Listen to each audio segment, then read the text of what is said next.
Day 1087 of the Ukrainian War Map, also known as the Russo-Ukrainian War. Juzzie here, and today is another update as I take a simplified and down-to-earth approach to some of the most important happenings on the ground in Ukraine. So starting off, we'll take a look at those Russian losses, as currently Russia sits on more than 855,000 military personnel losses, representing an additional 1,200 in the past day.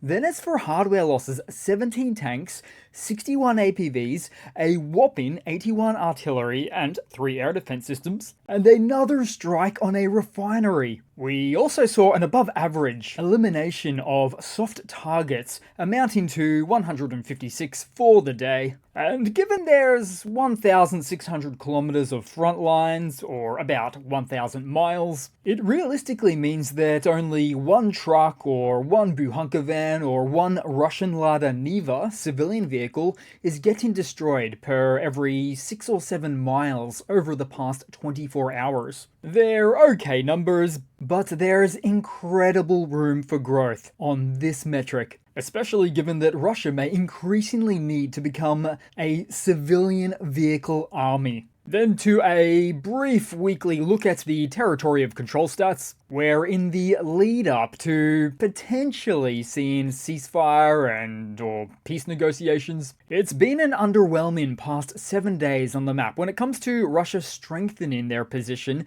at the negotiating table. Russian gains in the last week amounted to another 0.01% of Ukrainian land, which continues to put them on track to perform total Ukrainian capitulation through military force by 160 years from now. And though it's a simple linear equation, it does speak to the amount of work they have cut out for themselves. Then to the map where Ukrainian drones were en route to Russia overnight, with one-way attack UAVs seen over Krasnodar, including 5 explosions reported, and striking at the Slavyansk oil refinery, a valuable target given it processes 9% of Russia's oil. And so this event probably relates to the other recent strikes into Krasnodar earlier this week, which were probably attempting to target this very same facility. Now, locals of the region confirmed the attack, although we lack further insight as to the extent of the damage caused so far.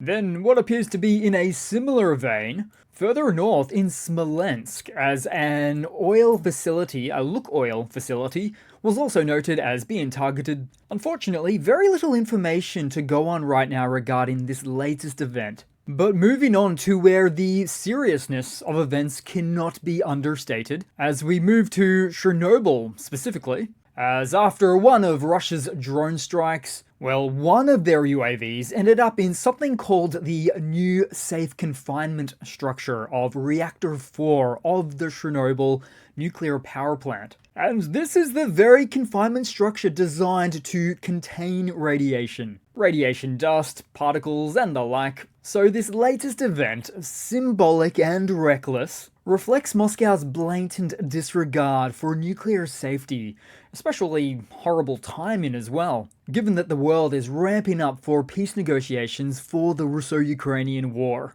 Now, Russian Shahed drones have been spotted on this very territory before, so Russia could, if they wanted to, in the very least, not choose this flight path. Completely reckless. Then headed into the Ukrainian map today, into the Donbass, as the AFU successfully counterattacked at Novospassky, which is near to the town of Toretsk, a few miles southwest, and is an incredibly recent event, as of today, happening just a mere couple of hours ago. Then on the map to Berdyansk, once the whipping boy of Ukraine's original first-gen UAVs, has seen increased activity over the past few weeks, including overnight where air defenses were heard and explosions reported. The targets could likely be Russia's naval presence at the port of Berdyansk, but it could also be aimed at logistical hubs or even air defense complexes themselves. In fact, it's a target-rich environment because even the remaining elements of Russia's heavily embattled 810th Guards Naval Infantry Brigade, who has experienced significant losses in previous engagements,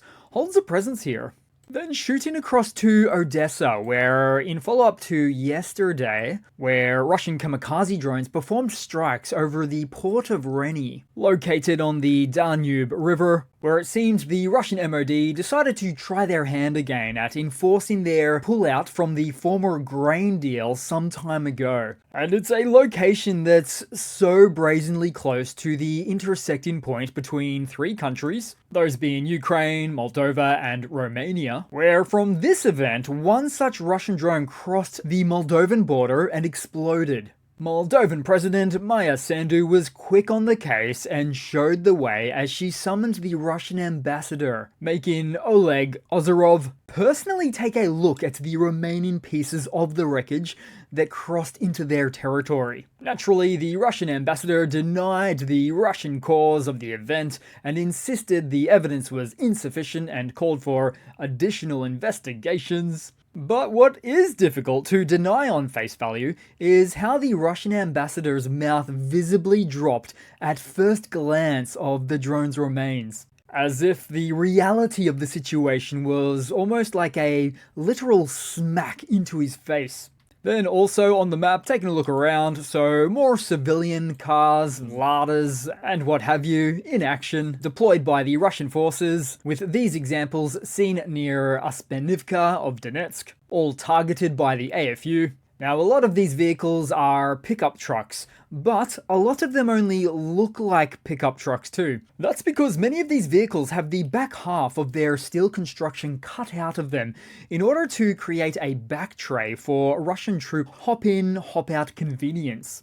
The Russian Army 2025. Then also somewhere in the east, here we saw the footage of how not all drone-on-drone action is created equally, with these Ukrainian drone operators performing belly punches on the enemy drones, reaching the intended outcome of saving themselves, but neutralizing their targets in the process. And since we can only see the first-person view of the AFU drones here, it'd be interesting to find out more about these drone ramming events and what's enabling their own drones and rotors to not be compromised in the process. Possibly horns, legs, or rotor cages. Then also in the east, a Russian soldier films a very successful quote-unquote hit by a Ukrainian FPV drone. The leftovers of the attacking tiny quadcopter can be seen to the side on the ground, which had just prior likely spotted the diesel fuel drums of the transporting Russian Ural truck, considering it a prime target. Then also we saw operators of the Vidar unit of the 60th Brigade destroying a Russian BMP infantry fighting vehicle,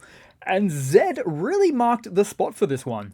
Then lastly, a Russian soldier cheerfully films Ukrainian tanks that they thought they had destroyed, but on closer inspection they were just empty shell fake decoys. Ah, such a letdown. And now moving on to some news where it's been a big past couple of days with the Munich Security Conference, which is currently taking place in Germany until Sunday, Feb 16, focusing on global security issues related to Ukraine. US Vice President J.D. Vance is leading the US delegation and meeting with Ukrainian President Volodymyr Zelensky to discuss Ukraine's future. European leaders are concerned following a recent call between US President Donald Trump and Russian President Vladimir Putin, where subsequent statements from the US administration suggested potential territorial concessions by Ukraine, especially with regards to Crimea. Now, in particular, the European leaders from the Weimar Plus group, which includes France, Germany, Poland, Italy, Spain, and the UK, have taken a unified stance in response to talks on ceasefire and/or peace negotiation initiatives, emphasizing that any negotiations regarding Ukraine must include both the Ukrainian and European partners, and further highlighting that Ukraine must negotiate from a position of strength and receive robust security guarantees. It's a coordinated European response and approach that underscores their determination to maintain a central role in any peace process. Now, the European leaders also remain apprehensive about the potential for a ceasefire, fearing it would merely provide the opportunity to, simply put, allow Russia to reload, which could be particularly dangerous if negotiations lack security guarantees for Ukraine.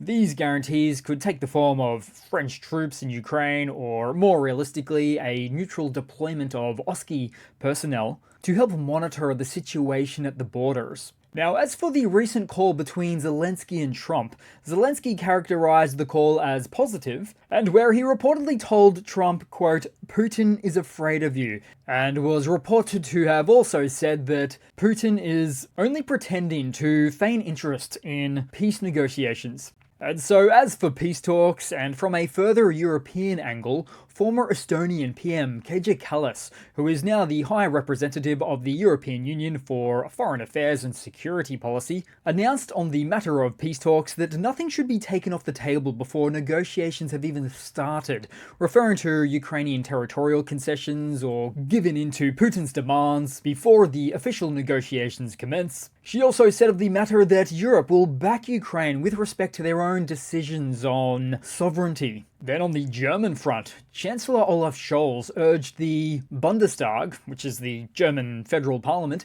to declare a state of emergency following the last 24 hours of events, amid concerns of unwanted territorial concessions from only the Ukrainian side. This state of emergency measure, currently a proposal, could unlock several critical powers for the German government, including emergency defense budget expansion and fast delivery of weapons and military aid to Ukraine by bypassing bureaucratic delays. So all of these types of announcements from European leaders continue to show their positions. One of a strengthened position, where Zelensky himself may have put it best recently when he said, quote, "Europe should be with Ukraine because it guarantees their protection, because they understand that they are next." A very blunt but realistic comment. Now, further to all of these events, Donald Trump and Vladimir Putin have reportedly agreed to initiate a meeting aimed at ending the ongoing conflict in Ukraine, with the meeting expected to take place in Saudi Arabia. There is no date currently set, but it is a concept that would further concern Europe's leaders, as they urge that they should be involved in discussions of this caliber.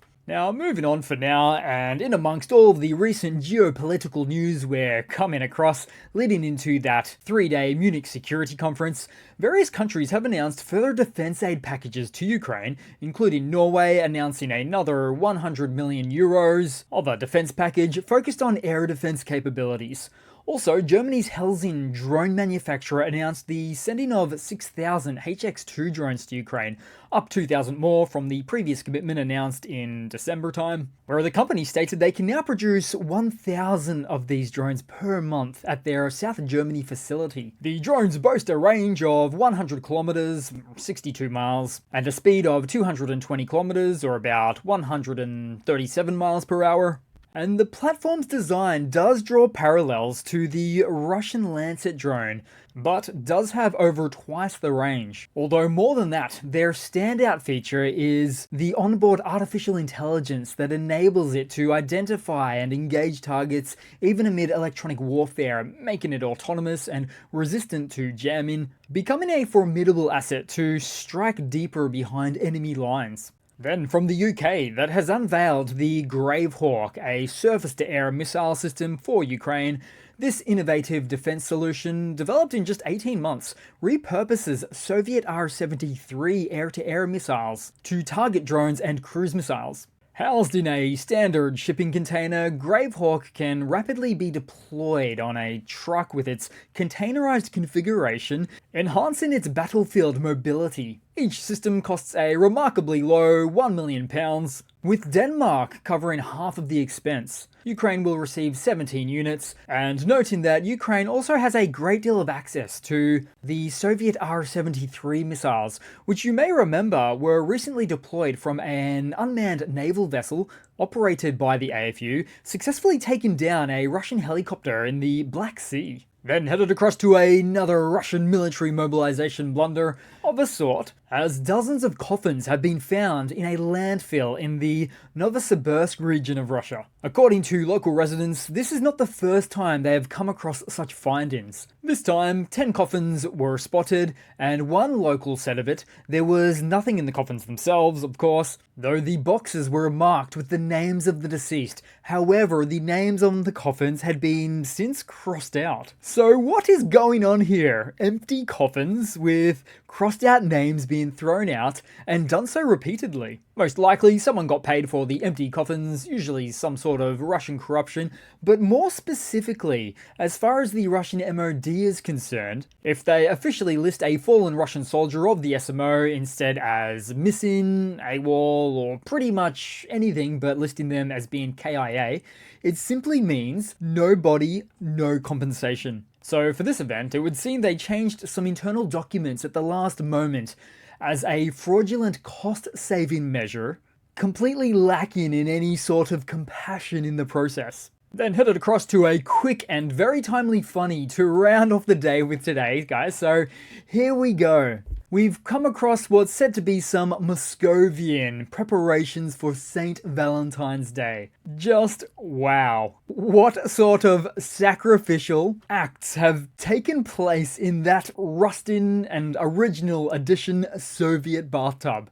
You could really risk your life in a bathtub like that, giving you tetanus or bacterial infections. But hey, super romantic Russian style. So that's it for today, guys. Thanks again for watching. Please continue to like and comment. If not already, I would really always appreciate it if you do subscribe. Always helps boost out the channel. And yeah, thanks again, guys. Thanks for watching, and I do hope to see all of you guys there in the next one. Cheers.